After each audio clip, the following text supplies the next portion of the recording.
ارشاد فرمایا الا انبئکم، کیا میں تمہیں خبر نہ دوں باکبر الکبائر، جو بڑے بڑے گناہ ہیں ان کی. وہ ہمہ تن گوش ہو گئے کہ جی حضور ارشاد کیجئے. تو آقا کریم نے جو پہلی بات ارشاد فرمائی الاشراک باللہ، اللہ کے ساتھ کسی کو شریک ٹھہرانا ہے. اس کی ذات میں، اس کی صفات میں، اس کے افعال میں کوئی شریک نہیں، وہ وحدہ لا شریک ہے. دوسری بات حضور نے جو ارشاد فرمائی وہ ہے وعقوق الوالدین، والدین کی نافرمانی.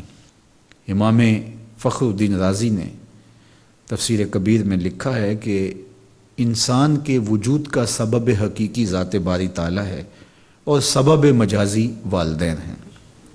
تو اس لیے گناہوں میں جو بڑے گناہ ہیں، اکبر الکبائر جو ہیں، ان میں سے دوسرا بڑا گناہ اللہ کے محبوب علیہ السلام نے عقوق الوالدین کو بیان فرمایا.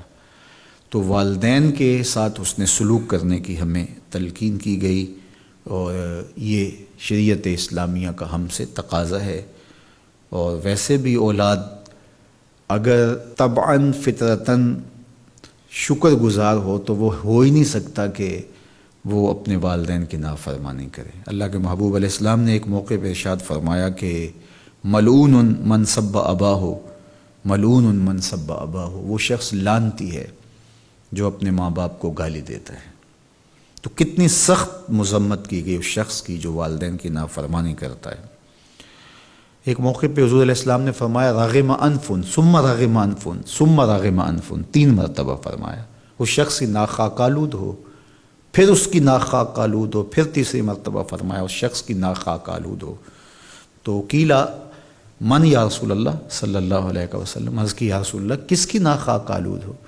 تو آقا کریم علیہ السلام نے فرمایا من ادرک ابویہ عند الکبر احدہما او کلیہما فلم یدخل الجنہ، جس نے والدین کو، ایک کو یا دونوں کو، بڑھاپے میں پایا اور جنت میں داخل نہ ہو سکا، اس شخص کی ناک خاک آلود ہو. اور یہ تیسری بات ارشاد فرمانے سے قبل حضور نے تکیہ چھوڑ دیا تھا. حضور ٹیک لگائے تشریف فرما تھے، لیکن جب حضور یہ بات ارشاد فرمانے لگے فجلسا وکان متکئا، تو حضور بیٹھ گئے اور حضور نے تکیہ چھوڑ دیا. اور حضور نے فرمایا الا وقول الزور، سن لو تیسری چیز جھوٹی بات کرنا ہے، جھوٹ بولنا ہے. تو یہ ہے اللہ کے محبوب علیہ الصلاۃ والسلام کا سخت تاکید کرنا جھوٹ سے اپنی امت کو بچانے کے لیے.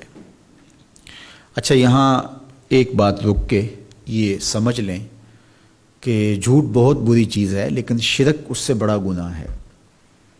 تو اس کی تاکید اتنی زیادہ کیوں کی؟ حضور نے ٹیک چھوڑ دی اور آقا کریم علیہ السلام بار بار ارشاد فرماتے رہے.